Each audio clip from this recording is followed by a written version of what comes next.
नमस्कार विद्यार्थी मित्रांनो, स्वागत आहे तुमचं आपल्या नॉलेज बुक युट्यूब चॅनलवर। आज आपण नफा तोटा भाग 4 पाहणार आहोत। तर लक्ष द्या, नफा तोटाचा भाग 4। आजचे उदाहरण खूप महत्त्वाचे आहेत।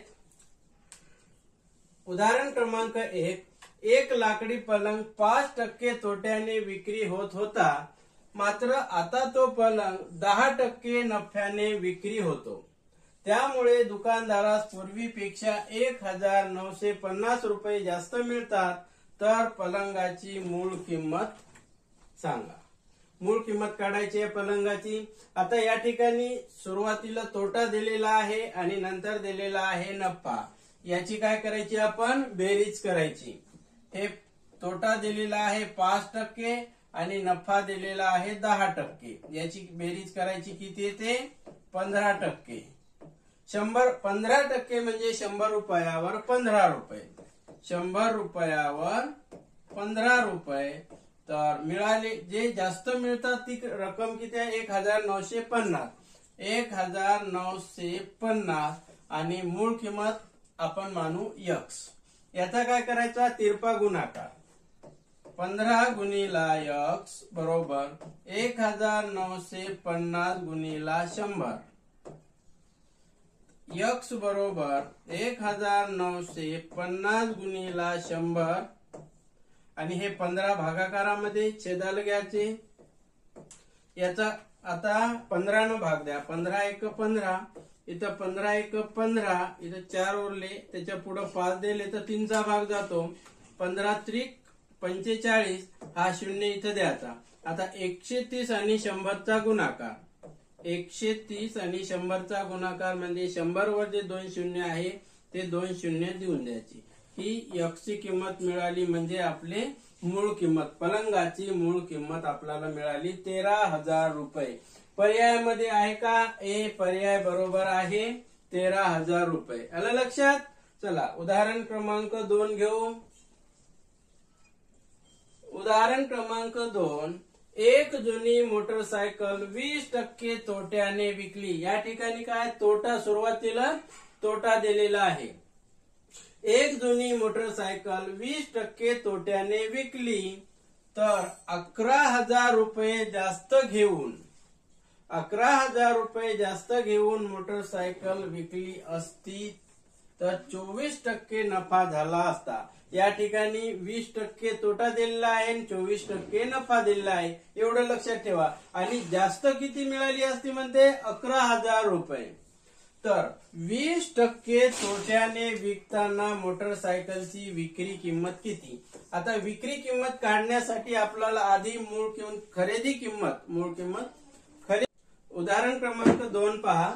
उदाहरण क्रमांक 2, एक जुनी मोटरसायकल 24% तोट्याने विकली तर 11,000 रुपये जास्त घेऊन मोटरसायकल 24% नफा झाला असता। तर 20% तोट्याने विकताना मोटरसायकलची विक्री किंमत किती? आता या ठिकाणी विक्री किंमत काढायची आहे। सुरुवातीचा तोटा 20% आणि नंतर नफा आहे 24%। याची काय करायची, आपण सुरुवातीला बेरीज करायची। 44%। आता 44% म्हणजे 100 रुपयावर 44। तर इथं दिलेलं आहे 11,000 रुपये जास्त। किती? 11,000 रुपये जास्त। तर या ठिकाणी आपल्याला सुरुवातीला खरेदी किंमत मिळून जाते, ती मानू आपण x। आता या ठिकाणी आपण तिरपा गुणाकार करू। 44 गुणिला x, 44 गुणिला x बरोबर 11,000 गुणिला 100। x बरोबर 11,000 गुणिला 100। हे 44 छेदाला लिहून घ्यायचे। आता 44 ना आपल्याला भाग द्यायचा, तर आधी आपण 11 न भाग देऊ। 11 चौक 44, 11 एक 11, हे 3 शून्य देऊन द्यायचे। इथे येते 1000। आता इथं 4 न 100 ला भागायचं। 25 किती येते 25. आता हे 25 आणि 1000 याचा गुणाकार येते 25,000. आता 25,000 या ठिकाणी काय मिळाली आपल्याला खरेदी किंमत. खरेदी किंमत किती मिळाली 25,000 रुपये. आता आपण काढू 20% तोट्याने विक्री किंमत. आता 20% तोटा म्हणजे 100 रुपयावर 20 रुपये तोटा. तर ते 100 रुपयाची वस्तू कितीला झाली 80 रुपयाला. 20% तोटा म्हणजे 100 रुपयाची वस्तू 80 रुपयाला. तर 25,000 खरेदी किंमत असेल तर विक्री किंमत किती हे आपण काढू. 100 रुपयाचे 80 रुपये तर 25,000 रुपये खरेदी किंमत असलेल्या मोटरसायकलची विक्री किंमत किती ही समजा आपण x मानू. आता याचा काय करायचा आहे तिरपा गुणाकार. x गुणिला 100 80 गुणिला 25,000 एवढं आलं लक्षात. तर x बरोबर 80 गुणिला 25,000 आणि हे छेदाला 100 घ्यायचे. 0 0 बरोबर कमी करून घ्या. इथं 2,500 राहिले आणि 8 याचे काय करायचा गुणाकार करायचा.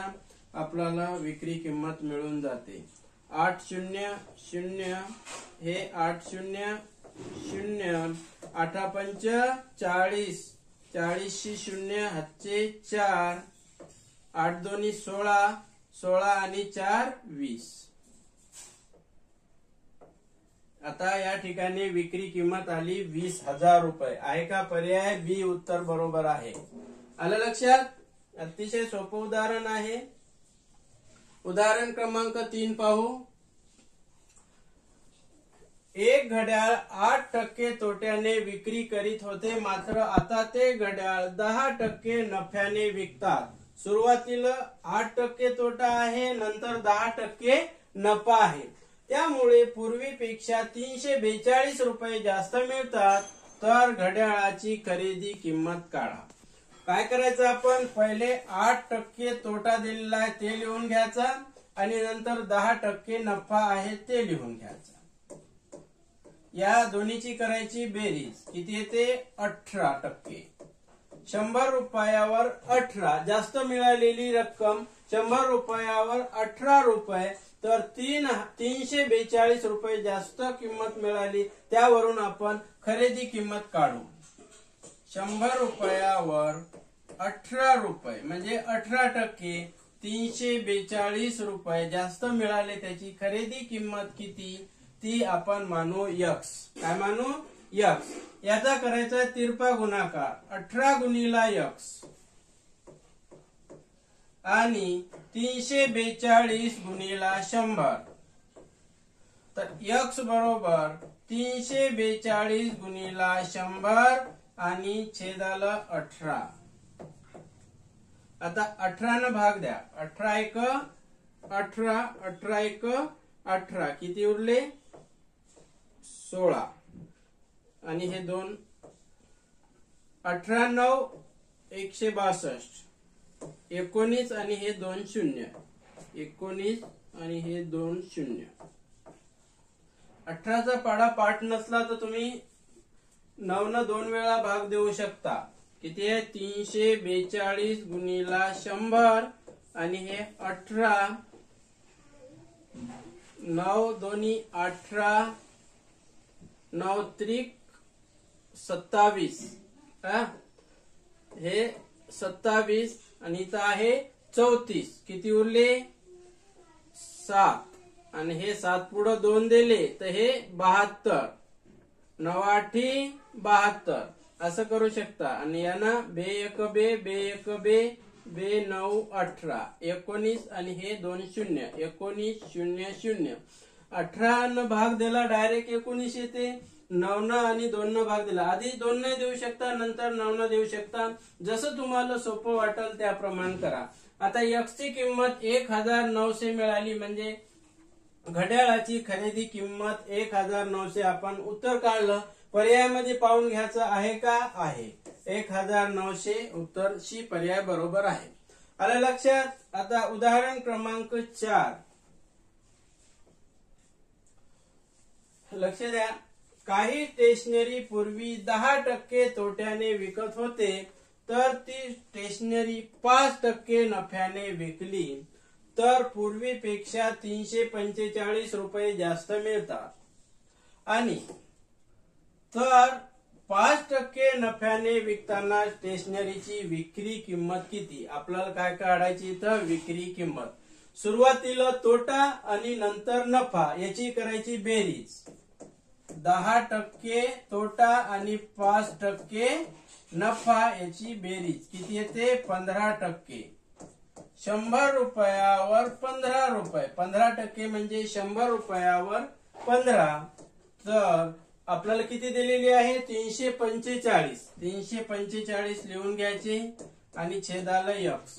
345 इथं लिहिले, छेदाला x. आपण या ठिकाणी सुरुवातीला आपल्याला खरेदी किंमत मिळून जाते. खरेदी किमतीवरून आपण नंतर विक्री किंमत काढू. 5% नफ्यानुसार आपण विक्री किंमत काढू शकतो. याचा करायचा तिरपा गुणाकार. 15 गुणिला x 345 गुणिला 100. x बरोबर 345 गुणिला 100 आणि हे 15 छेदाला इथं घ्यायचे.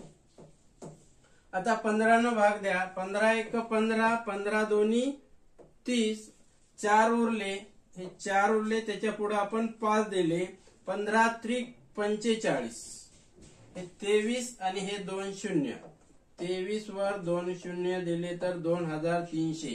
आता या ठिकाणी आपल्याला खरेदी किंमत मिळाली 2300 रुपये आणि आपल्याला 5% नफ्यानं स्टेशनरी विकली तर विक्री किंमत किती आहे ते आपल्याला काढायचं.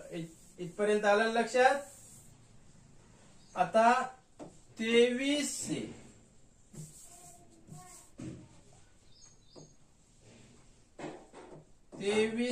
चे 5% काढून घेऊ आपण. 0 0 बरोबर कटले 2. 23 आणि 5 चा गुणाकार.